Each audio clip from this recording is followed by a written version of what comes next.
বাংলাদেশের রাজনীতিবিদরাই এখন সবচেয়ে আলোচিত শব্দ পিয়ার। কেউ বলছেন এটা ন্যায্য প্রতিনিধিত্বের এক নতুন যুগের সূচনা, আবার কেউ মনে করছেন এটা বদলে দিবে ভোটের খেলা। কিন্তু প্রশ্ন হচ্ছে, সাধারণ মানুষ আসলে জানেন কি পিয়ার পদ্ধতির মানে কি? এই পদ্ধতির বাস্তবায়নে ভোটের দৌড়ান বদলে দেবে নাকি ক্ষমতার সমীকরণই নতুন করে গঠিত হবে?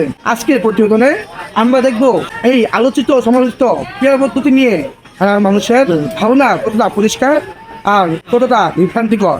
দেশের কয়েকটি রাজনৈতিক দল নির্বাচনে পিয়ার পদ্ধতি চালুর দাবি তুলেছে, কিন্তু শহর থেকে গ্রাম পর্যন্ত সাধারণ মানুষের মধ্যে এই পদ্ধতি নিয়ে সচেতনতা প্রায় নেই বললেই চলে। অনেকেই জানেন না পিয়ার পদ্ধতি আসলে কি, কিভাবে এটি কাজ করে, কিংবা এর রাজনৈতিক গুরুত্ব কতটা। এ কারণেই বিষয়টি নিয়ে জনগণের মধ্যে বিভ্রান্তি দেখা দিচ্ছে।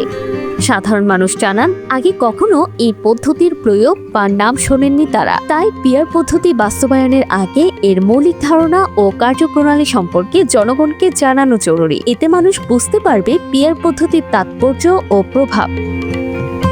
দেখা গেছে যে আমি ভোট দিলাম আমার পছন্দের ব্যক্তিরে, কিন্তু সে দেখা গেছে যে 10% যদি পায়, 10% আসন পায়, 10% ভোট পায়, তো সেই ক্ষেত্রে যে সে 30টা আসন পাবে, তো 300 লোকের মধ্যে 30টা আসন ভাগ করবে। তো দেখা গেছে যে আমার পছন্দের প্রার্থী কিন্তু আমার এলাকায় কাজ করতে পারবে না, সেটা সেই সিলেট থেকে এনে এখানে দিতে পারে, অথবা আরো দূর দূরান্তের কাউকে, অপরিচিত কাউকে এখানে দিতে পারে। অপরিচিত কেউ তো আর আমার কি উন্নয়ন, আমাকে চিনবে না, বা এই এলাকার এই জনগণকে চিনবে না, রাস্তাঘাট চিনবে না, সে কি উন্নয়ন করবে? তো উন্নয়নের স্বার্থে, দেশের স্বার্থে এই দেশের মানুষ এত বছর স্বাধীনতার পর থেকে আজকে অবধি যেই নির্বাচনে অভ্যস্ত, সেটাতেই মানুষ চায়, সেই নির্বাচনটাই চায়। পিয়ার পদ্ধতি মানুষ চায় না। পিয়ার পদ্ধতি হচ্ছে বউ আমার ভাবি সবার, এটা হবে না।